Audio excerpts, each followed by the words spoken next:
Kansuubire nti muli bulungi abalungi abaagala yonna gye musinziira okubanga ate mugyekummirako fifi gye nga bulijjo nze mbeerawo okubanga ate nkutuusaako mwanattu olunaku olwaleero nziza okwogerako n'oyo muganda wange mwannyinaze muto wange mukulu wange gwe wenna ali eyo nga gwe olowooleza mu kintu kimu Eddoggo bwe kituuka mu mukwano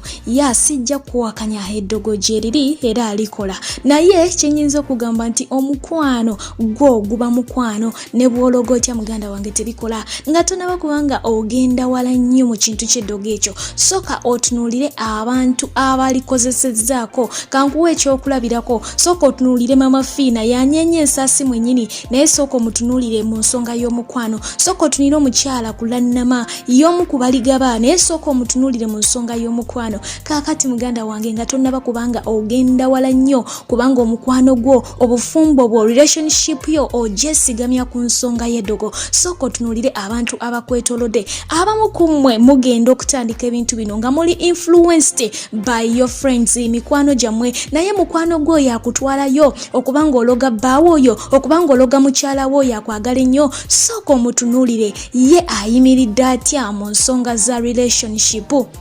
okitegeera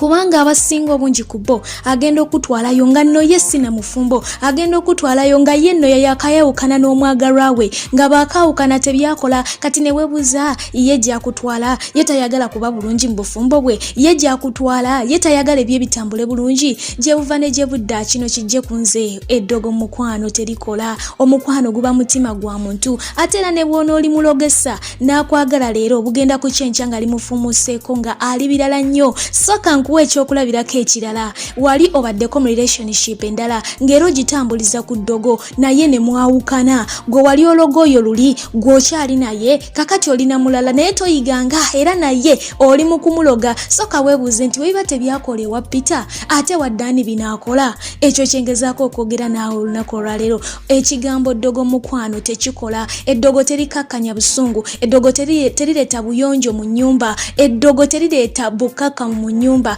wabula gwe omuntu gwaleeta embeera eyo n'okwekwasa Mukama ajjukira ye kamala byonna ye w'omusaba awulira buli mbeera gy'omuwa temulema n'oyo mwennyini akuwa Eddoggo oyo omusaba omuganda alikuwa asobola okera ku makya n'afa kubanga naye tasobola kweganga okitegeera naye Mukama Katonda ye yatonda omuntu oyo lwaki byonna oba tobikwasa Mukama Katonda abasinga obungi relationship zaffe zigaana olw'ensonga nti tuli bakyafu twalaba recently omukyala baawe gwe yasibirako ebibye ennansana ng'agamba akooyo obukyafu bwe nga n'envunyu zitambulira mu seppiki oyinza okuba toli mukyafu kutuuka ku eryossa naye ng'olina obukyafu bwo ng'olwawo okuyonja eri ennamboole omusajja ne yeetamwa ng'olwawo okwoza akabikka omulalu omusajja ne yeetamwa oba omukazi ne yeetamwa nga gwe omusajja teweefiirayo toyagala kugambako olina omumwa tossa kimu na mwagalwawo tokkaanya naye nga gwe ebyo byebimu ku bintu eryo ly'Eddoggo ly'obufumbo naye tolowooza nti oli agenda veri akugambe nti omusajja muloge ajja kubanga akutegeera muloge ajja kubanga akola bw'ati kijja kola muganda wange kyenyiza okugamba nti Eddoggo terikola mu mukwano okyali mwana muto kubanga kyensinga okutegeera abali mu senior 5 senior 6 abali ku campus ba fresher third year second year abakayingira obufumbo n'ababuluddemu abasinga obungi mwenyise nnyo mu kintu ky'okubanga muloga abakyala n'abaami mwenyise nnyo mu kintu ky'okubanga muloga abaagalwa bammwe musobole okubanga munyweza empagi y'omukwano naye ky'olina okumanya nti omukwano tegunywerera ku Eddoggo singa gwali gunywerera ku Eddoggo wanditunuulidde Uganda yonna otunuulire ensi yonna kuba buli nsi erina engeri gy'erogamu erina Eddoggo lyayo ogitunuulire olabe obufumbo bw'abameka obutebenkedde oba okitegeera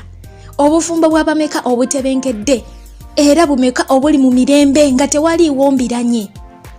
singa ddala Eddoggo lyali lukola wandibadde tobuuka mu relationship eno nodda mu ndala wandibadde obeeramu eyo paka naye omaze okulogeewa pitolozolozo okoye ne bigaana ate n'ogenda n'ewa omulala gy'otuuse ate naye otandise bye wakolanga ewooli nkubuulira awo olina okumanyira nti ddala mbutuufu tebikola biba tebyakola kwoli ne kwono tebijja kukola muganda wange lekeraawo okwekooya longoosa emmeeme eyo longoosa omubiri gwo longoosa omwoyo gwo kubanga tayimu yonna egenda kubanga etuuka omununuzi waffe abeere nga ate akukima Allah subhanahu wa ta'ala abeere nga akuyita naye ogenza otya akusanza otya so leka ensi eno ereme kubanga ate ekwemazaamu okutuuka ku byenkomeredde ky'olina okuba nga okola kuuma mpisa buntu bulamu na bukkakkamu na buyonjo mu makaago oba oli mukyala oba oli mwami ebyo byebimu ku bintu ebisingira ddala okuba nga ate binyweza obufumbo.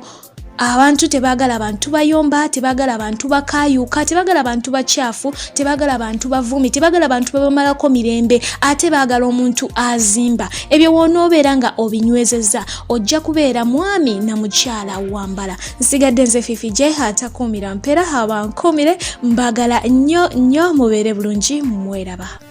Bannayuganda kambanjulire aba Destiny Consults and Cash Solution nga bano bazze okukulaakulanya anti bagula n'okutunda amataka batunda bupoloti mu bitundu ebyenjawulo bagula n'okutunda emmotoka bazimba n'okutunda ennyumba eziwedde ate nga gwe alina ettaka lyo nga weetaaza okusimba ekibira kya kalitunse bakikukolerako bagaba bulooni obutonotono osobola obbasanga wali ebulenga ku Mityana Road oba ewakiso ku Hoima Road osobola obbakubira ku nnamba z'essimu 0751 22 2754 oba 0785 53 93 beba Destiny Consults and Cash Solution okwekulanyako.